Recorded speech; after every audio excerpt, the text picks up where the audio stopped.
It was a bright and sunny day on the island of Solo. All the engines were happy with their jobs.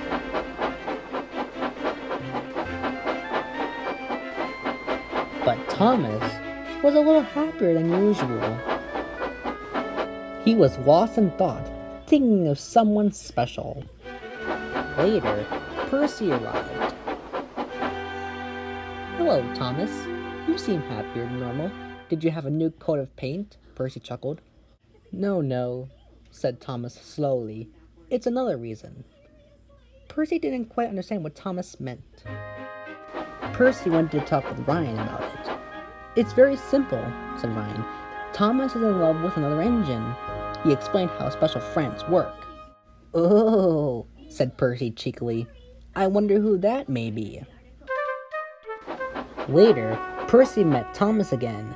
That's when Emily steamed in. "Hello, Percy. Hello, Thomas." "Hello, Emily," Percy replied. "Hello, Emily," Thomas said calmly. Emily blushed. "Percy, is Thomas all right?" Percy didn't want to tell anyone about Thomas's feelings. Thomas had a new coat of paint, and he's appreciating it." "Oh," said Emily. "That's something that James would do," she chuckled. "Well, see you around, Thomas. Bye, Percy." And she puffed away. "You seem happy around Emily today," squeaked Percy. "Yeah, it's my feelings." Percy had a clear thought of who Thomas was in love with. Later, Thomas arrived at the yards. There was Emily. "Hello, Thomas." "Hello, Emily.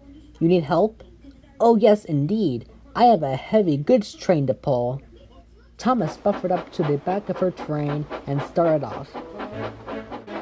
Thomas helped Emily all the way to the station.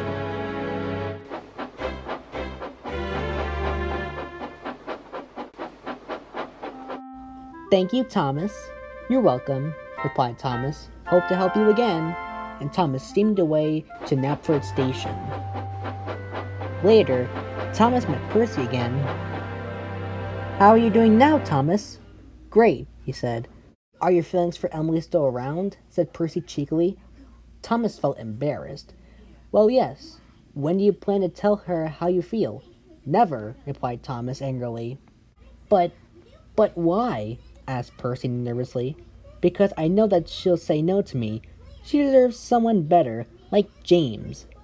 Percy felt sorry for how his friend felt. "Don't think that," he said. "You are perfect for her. You're really useful, kind, and helpful." And that made Thomas a little better. Out on the branch line, Emily was pulling a goods train. The freight cars were cheeky and pushed her about. Fast we go, pull her along, don't let her slow." "Help!" wailed Emily. She raced past Thomas and Percy. Her driver applied the brakes, but it was too late.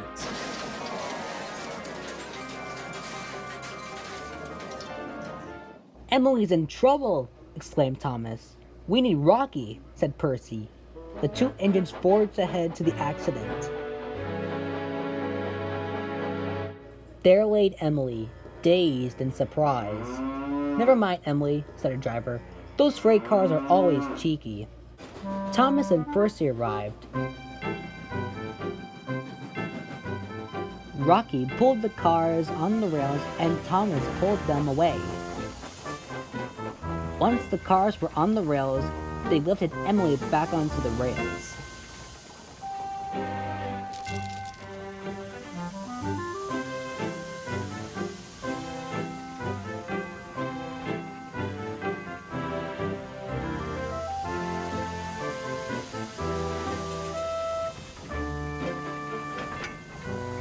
She tried to move, but she couldn't. "I'll help you back to the yards," said Thomas, and he buffered up to Emily. They arrived back at the yards. "Thank you for helping me, Thomas," she said. "You're welcome," came the reply. That's when Percy buffed in. He was smiling. "So, did you tell her yet?" Percy smiled. "Tell me what?" asked Emily. Thomas blushed. He told her how he felt about her. Emily was surprised. Oh my. Thomas knew that she would say no to him, but she didn't. She told him that she loves him too. "I figured you would say no too, so I didn't bother asking." Thomas felt happy. And now, Thomas and Emily are happy together, always helping each other with jobs.